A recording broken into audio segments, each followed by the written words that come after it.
L'Évangile selon Jean. Jean chapitre 1. Au commencement était la parole, et la parole était avec Dieu, et la parole était Dieu.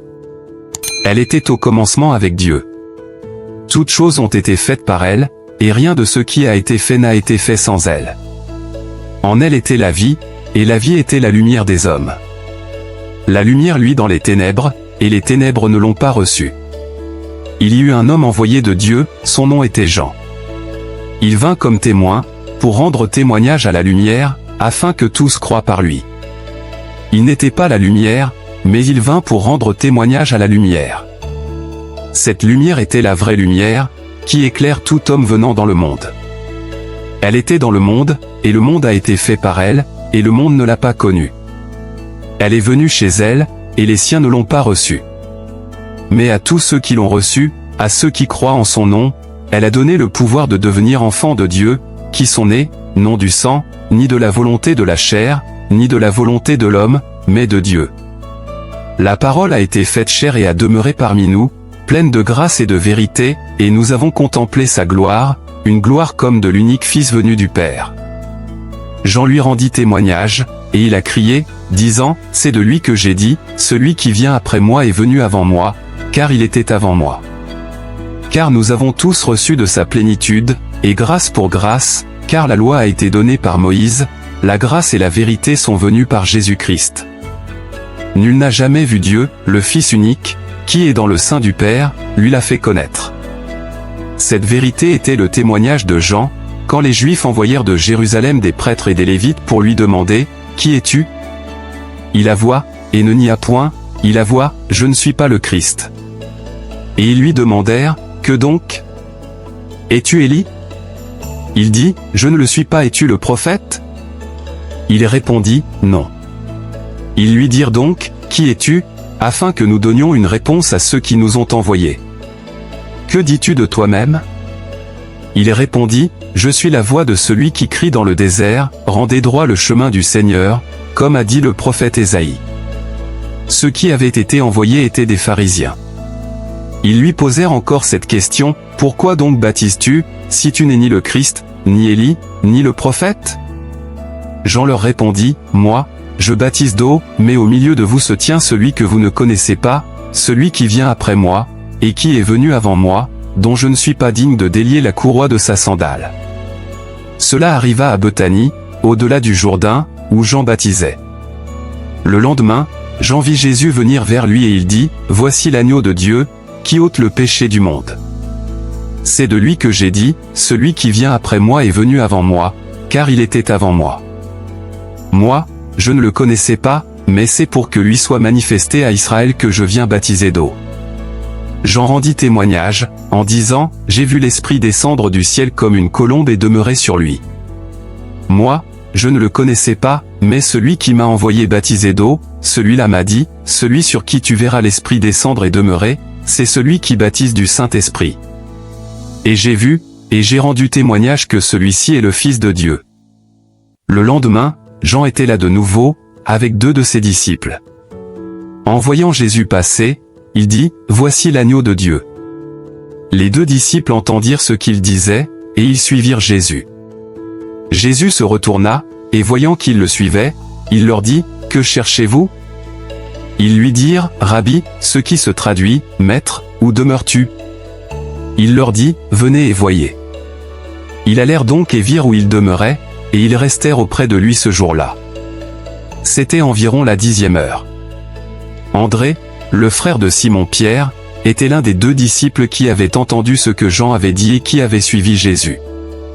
Il trouva d'abord son frère Simon, et lui dit, « Nous avons trouvé le Messie, ce qui se traduit, Christ. » Et il l'amena à Jésus. Jésus le regarda et dit, « Tu es Simon, le fils de Jonas, tu seras appelé Cépha, ce qui se traduit, Pierre. » Le lendemain, Jésus décida de se rendre en Galilée. Il trouva Philippe et lui dit, « Suis-moi. » Philippe était de Bethsaïda, la ville d'André et de Pierre. Philippe trouva Nathanaël et lui dit, « Nous avons trouvé celui de qui Moïse a écrit dans la loi, et dont les prophètes ont parlé, Jésus de Nazareth, le fils de Joseph. » Nathanaël lui dit, « Peut-il venir quelque chose de bon de Nazareth » Philippe lui dit, viens et vois. Jésus vit venir vers lui Nathanaël, et il dit de lui, voici un véritable Israélite, en qui il n'y a point de fraude. Nathanaël lui dit, d'où me connais-tu? Jésus répondit et lui dit, avant que Philippe t'appelle, lorsque tu étais sous le figuier, je t'ai vu. Nathanaël répondit, Rabbi, tu es le Fils de Dieu, tu es le roi d'Israël. Jésus répondit et lui dit, parce que je t'ai dit, je t'ai vu sous le figuier, tu crois? Tu verras de plus grandes choses que celles-ci. Et il lui dit, en vérité, je vous le dis, vous verrez le ciel ouvert, et les anges de Dieu monter et descendre sur le Fils de l'homme. Jean chapitre 2. Le troisième jour, il y eut des noces à Cana en Galilée. La mère de Jésus était là, et Jésus fut aussi invité aux noces avec ses disciples. Le vin ayant manqué, la mère de Jésus lui dit, ils n'ont plus de vin. Jésus lui répondit, Femme, qu'y a-t-il entre moi et toi? Mon heure n'est pas encore venue. Sa mère dit au serviteur, faites tout ce qu'il vous dira. Or, il y avait là 6 jarres de pierre, destinées aux purifications des Juifs, et contenant chacune 2 ou 3 mesures. Jésus leur dit, remplissez d'eau ces jarres. Et ils les remplirent jusqu'au bord. Puisez maintenant, leur dit-il, et portez-en à l'ordonnateur du repas. Ils lui emportèrent.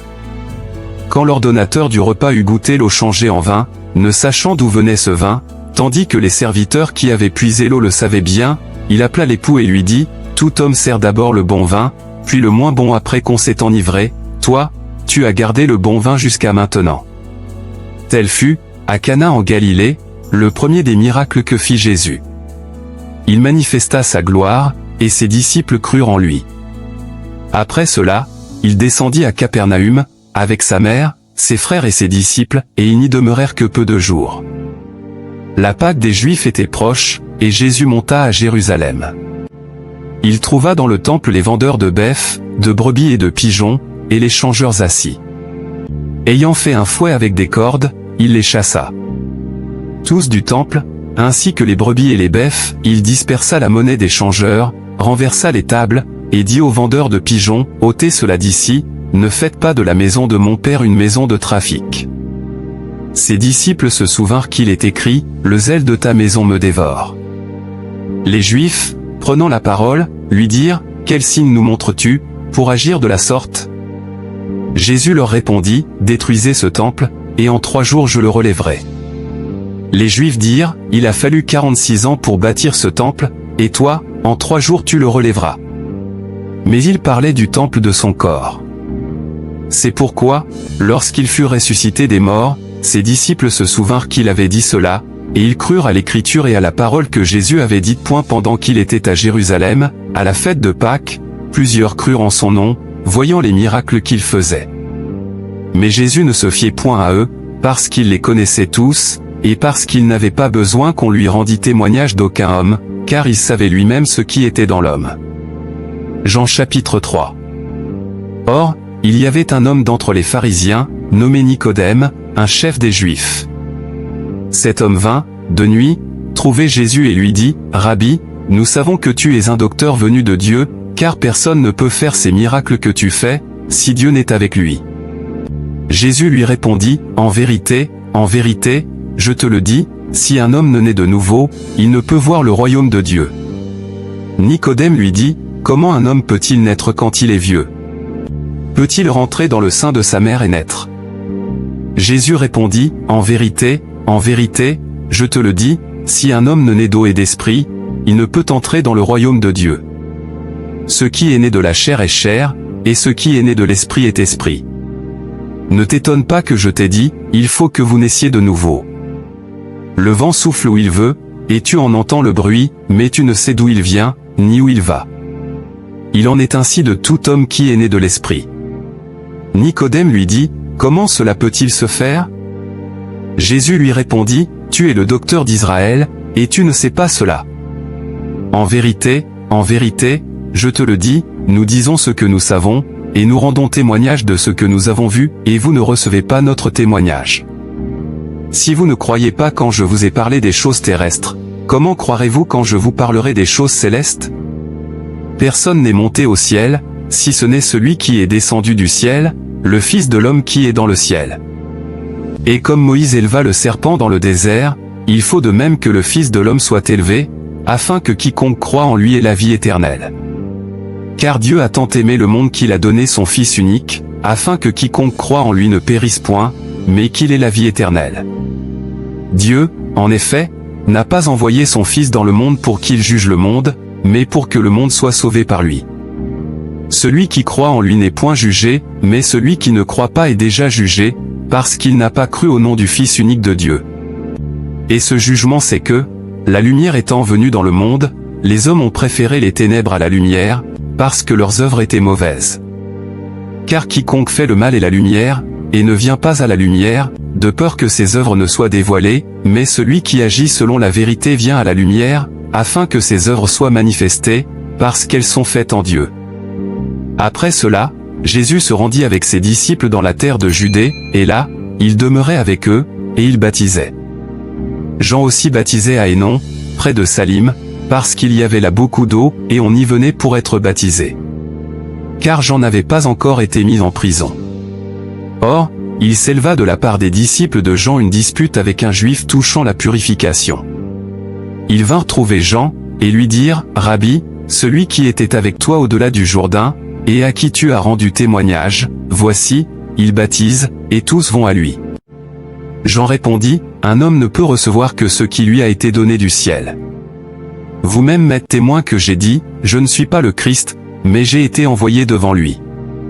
Celui à qui appartient l'épouse, c'est l'époux, mais l'ami de l'époux, qui se tient là et qui l'entend, éprouve une grande joie à cause de la voix de l'époux, aussi cette joie, qui est la mienne, est parfaite. Il faut qu'il croisse, et que je diminue. Celui qui vient d'en haut est au-dessus de tous, celui qui est de la terre est de la terre, et il parle comme étant de la terre. Celui qui vient du ciel est au-dessus de tous, il rend témoignage de ce qu'il a vu et entendu, et personne ne reçoit son témoignage. Celui qui a reçu son témoignage a certifié que Dieu est vrai, car celui que Dieu a envoyé dit les paroles de Dieu, parce que Dieu ne lui donne pas l'esprit avec mesure. Le Père aime le Fils, et il a remis toutes choses entre ses mains. Celui qui croit au Fils a la vie éternelle, celui qui ne croit pas au Fils ne verra point la vie, mais la colère de Dieu demeure sur lui. Jean chapitre 4. Le Seigneur sut que les pharisiens avaient appris qu'il faisait et baptisait plus de disciples que Jean. Toutefois Jésus ne baptisait pas lui-même, mais c'étaient ses disciples. Alors il quitta la Judée, et retourna en Galilée. Comme il fallait qu'il passât par la Samarie, il arriva dans une ville de Samarie, nommée Sichar, près du champ que Jacob avait donné à Joseph, son fils. Là se trouvait le puits de Jacob. Jésus, fatigué du voyage, était assis au bord du puits.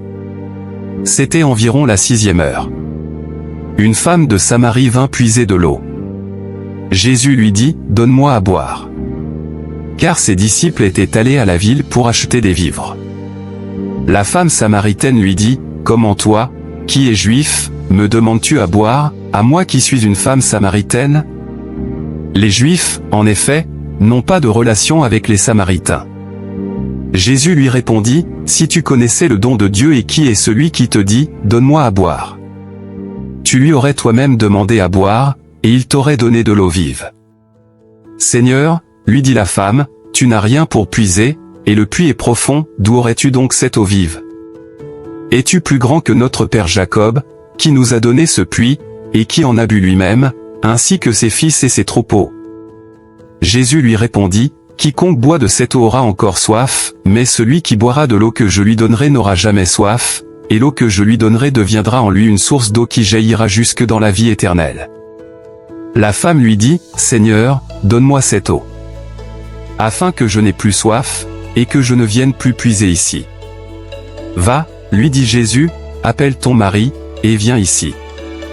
La femme répondit, je n'ai point de mari.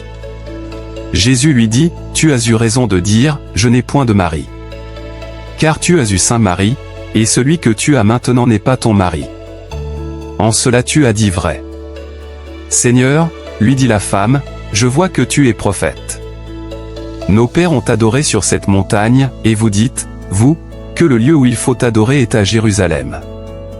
Femme, lui dit Jésus, crois-moi, l'heure vient où ce ne sera ni sur cette montagne ni à Jérusalem que vous adorerez le Père. Vous adorez ce que vous ne connaissez pas, nous adorons ce que nous connaissons, car le salut vient des Juifs.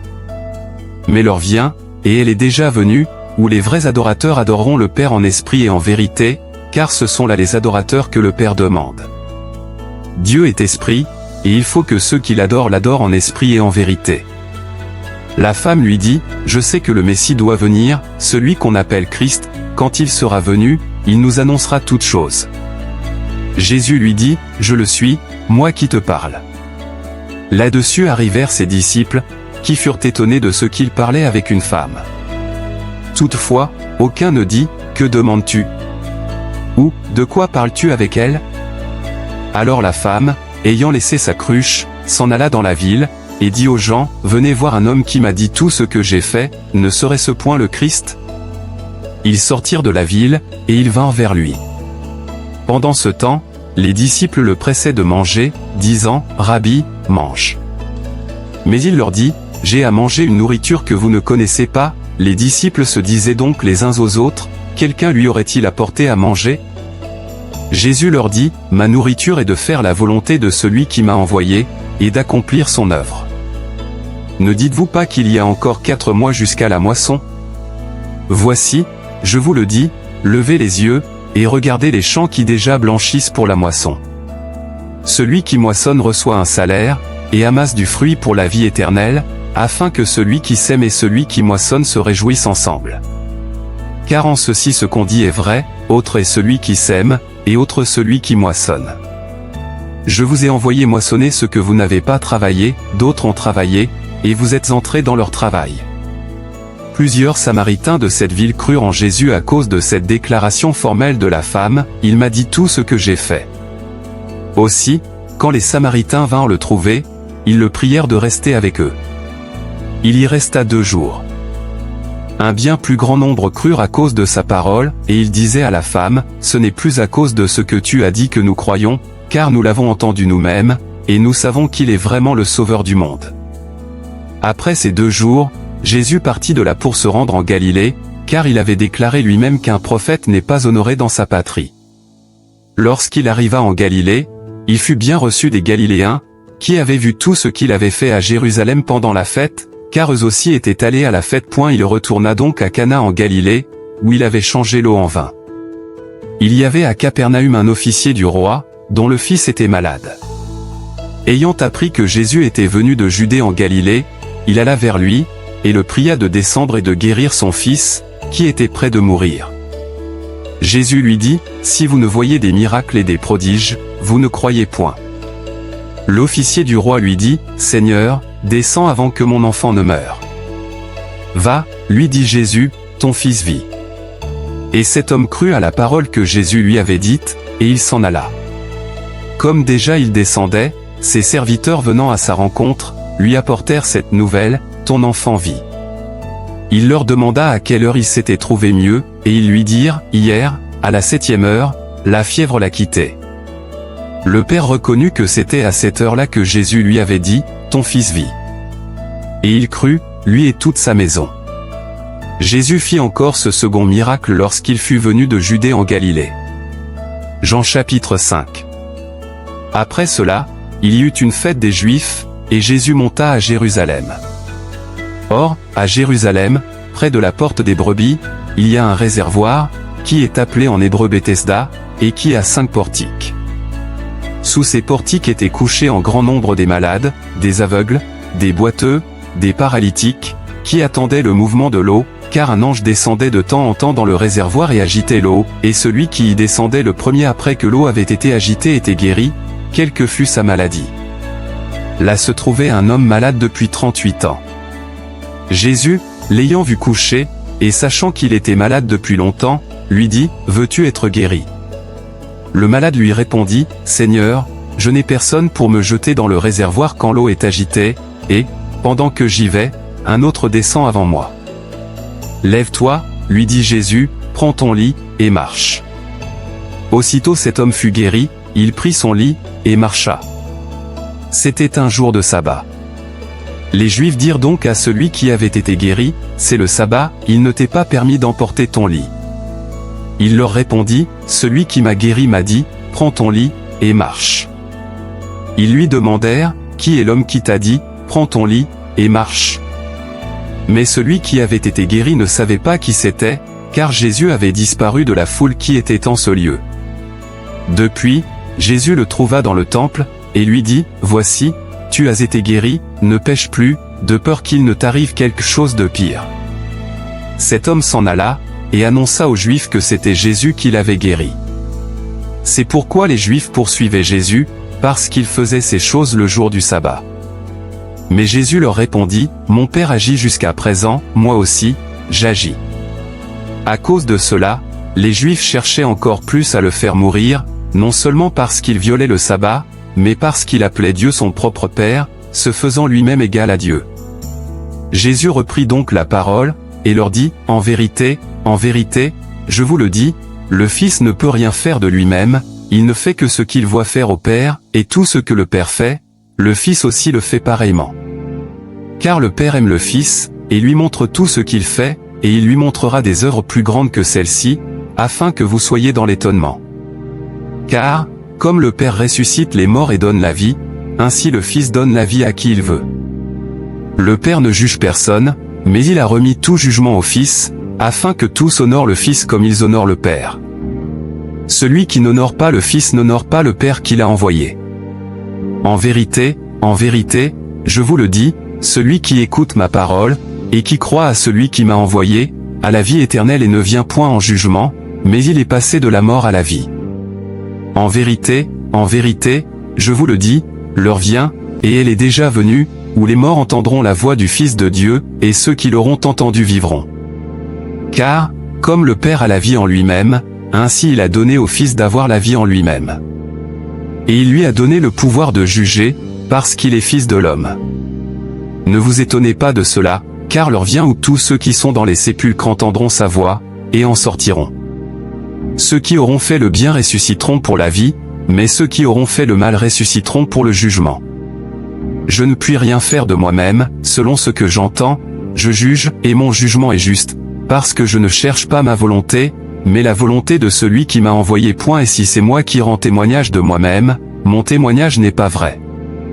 Il y en a un autre qui rend témoignage de moi, et je sais que le témoignage qu'il rend de moi est vrai. Vous avez envoyé vers Jean, et il a rendu témoignage à la vérité. Pour moi ce n'est pas d'un homme que je reçois le témoignage, mais je dis ceci, afin que vous soyez sauvés. Jean était la lampe qui brûle et qui luit, et vous avez voulu vous réjouir une heure à sa lumière. Moi, j'ai un témoignage plus grand que celui de Jean, car les œuvres que le Père m'a donné d'accomplir, ces œuvres mêmes que je fais, témoignent de moi que c'est le Père qui m'a envoyé. Et le Père qui m'a envoyé a rendu lui-même témoignage de moi. Vous n'avez jamais entendu sa voix, vous n'avez point vu sa face, et sa parole ne demeure point en vous, parce que vous ne croyez pas à celui qui l'a envoyé. Vous sondez les Écritures, parce que vous pensez avoir en elles la vie éternelle, ce sont elles qui rendent témoignage de moi. Et vous ne voulez pas venir à moi pour avoir la vie. Je ne tire pas ma gloire des hommes. Mais je sais que vous n'avez point en vous l'amour de Dieu. Je suis venu au nom de mon Père, et vous ne me recevez pas, si un autre vient en son propre nom, vous le recevrez. Comment pouvez-vous croire, vous qui recevez la gloire les uns des autres, et qui ne cherchez point la gloire qui vient de Dieu seul? Ne pensez pas que moi je vous accuserai devant le Père, celui qui vous accuse, c'est Moïse, en qui vous avez mis votre espérance. Car si vous croyez Moïse, vous me croiriez aussi, parce qu'il a écrit de moi. Mais si vous ne croyez pas à ses écrits, comment croirez-vous à mes paroles ?